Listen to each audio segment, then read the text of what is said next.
His Excellency Professor Babagana Umaru is laying a solid foundation on the present and future generation for the people of Borno State. Looking at, considering from where we started, according to an assessment by the World Bank Peace Building and Recovery effort, the insurgency has led to the destruction of over 5,000 classrooms, left 2.2 million children out of school, over 2,000 teachers killed, and a lot of municipal buildings destroyed. So His Excellency, upon assuming office in 2019, developed a framework to address this challenge. Education falls in one of the priority areas of his administration under the 10-Pact agenda, and also is among the first pillars of the 25-year development plan and 10-year strategic initiative of His Excellency. So his target is, one, to ensure access, equitable access to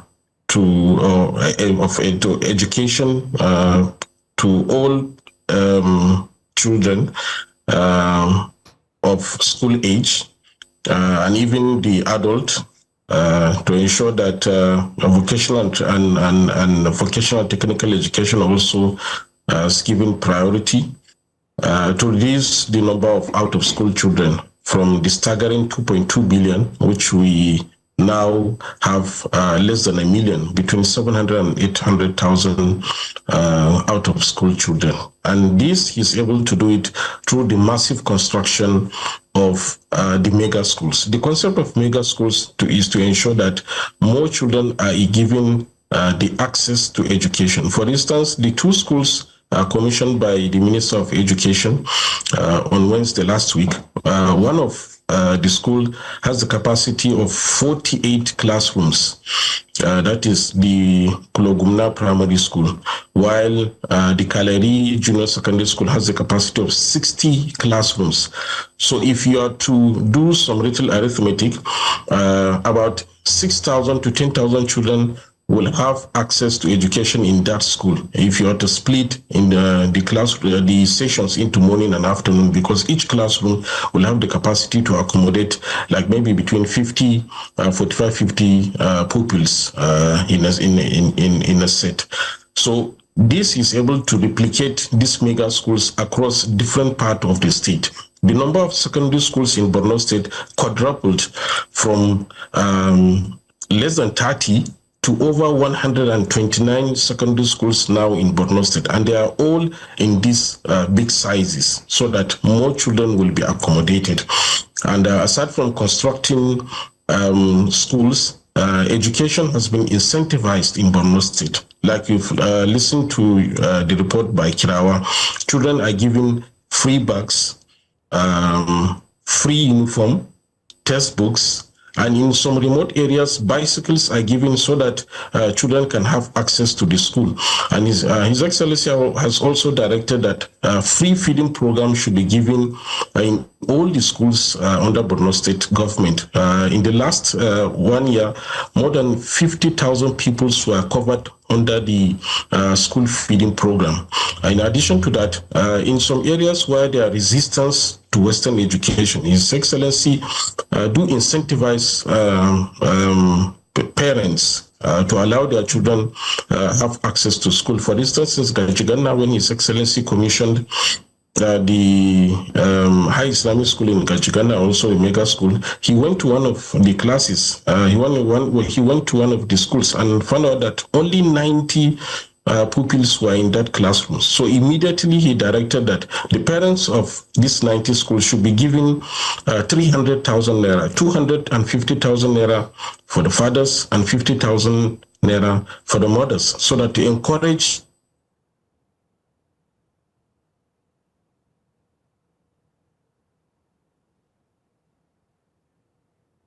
Mr. Ilya, we can't hear you anymore. We're wondering what's happening there. Well, we hear that Mr. Ilya, we lost you for a minute there. I hope we can hear you. Yes. All right. Yes, I can hear you. Okay. Now, Mr. Ilya, we've got a few other questions we'd like to ask. Now, Mr. Ilya, thank you for that. I think the breakdown is amazing, and we're looking at this. We see the structures and the incentives that you have mentioned. But of course, Governor Zulum invested heavily on education, and these are the physical structures and, again, the incentives. But my question to you is, in terms of particularly the readiness of staff and the principals and all the educators, what are some of the investments and the initiatives that have been put together to make sure that as the children are going into the buildings, the reward of the investment in learning would also be received to them? Yes.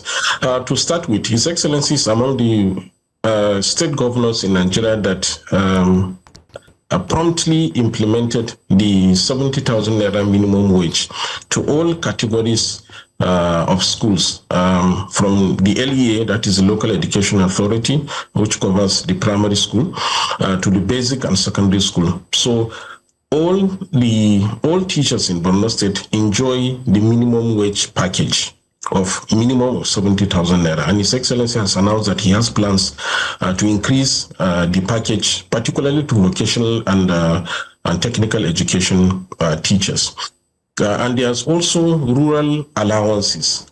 Teachers that are working in rural areas, so that to encourage them, a special allowance was introduced so that they will be encouraged to stay in the rural areas, because this is where the education is needed most, particularly in rural areas. In addition to that, His Excellency has also trained 11,000 basic teachers with requisite skills so that to scale up their capacity. Some of them lack some knowledge. They have knowledge gaps. So His Excellency approved the sum of 4 billion naira to train these teachers so that their capacity will be scaled up.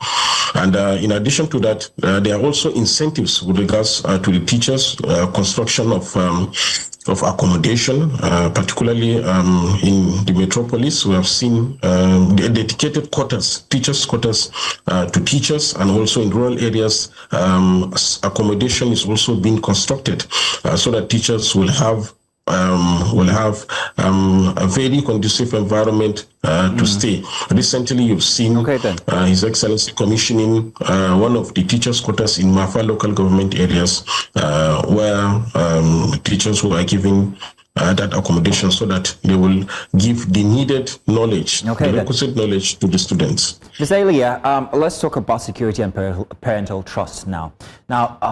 Borno State hasn't been without its challenges when it comes to security, and the governor has worked very hard when it comes to that. We also see that here, when it comes to education, he's put these big structures in place, and of course the different efforts that go into bringing back these children into school. But what about security? Securing these children that are coming back to school, what kind of measures have been put around these schools to ensure that they are safe? And how has the authorities, how have they tried to maybe build the trust of the parents in these communities to send their kids back to school? Yes, after the Chibok incident in 2014, Borno State was in the spotlight.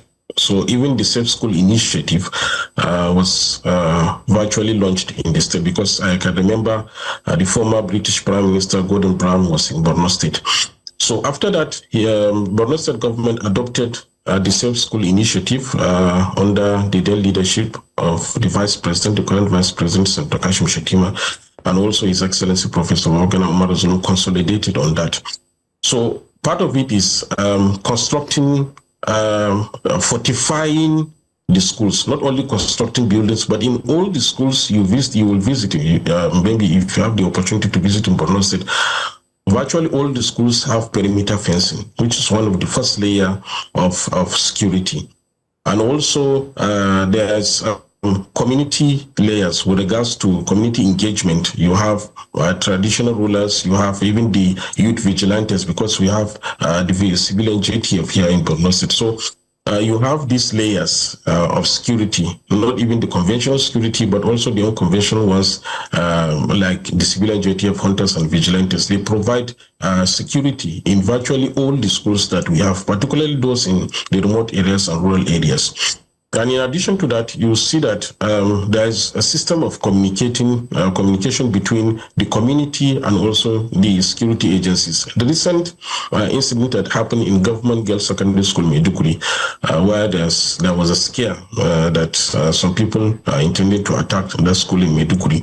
Immediately, security agencies were deployed. They went and fortified the schools. Immediately, in less than 5 minutes, there was deployment of security to that area to ensure that the school is protected. So there is this robust communication strategy network between the communities, the school environment, the school teachers, the principal, and the security agencies, so that in the event anything happened, then there will be a swift deployment of security agents. So this Borno State government has a robust plan with regards to Safe School Initiative, and there are a lot of non-governmental organizations that I know that are in partnership with Borno State to provide all the gaps that are required to ensure that all schools in Borno State are safe. After that incident, we have not witnessed, the Chibok incident, we have not witnessed any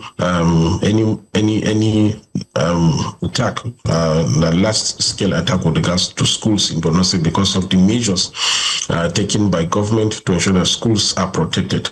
So there are different layers of protection, and I want to assure you that His Excellency is also building on that. Whenever there are gaps, His Excellency will make sure that all these gaps are addressed. So with regards to security, adequate security measures are being put in place, not only in schools, but also in communities. All right. Well, Mr. Dauda Ilya, we want to say thank you and congratulations. The efforts are very, very visible. Those are very beautiful structures that we see there.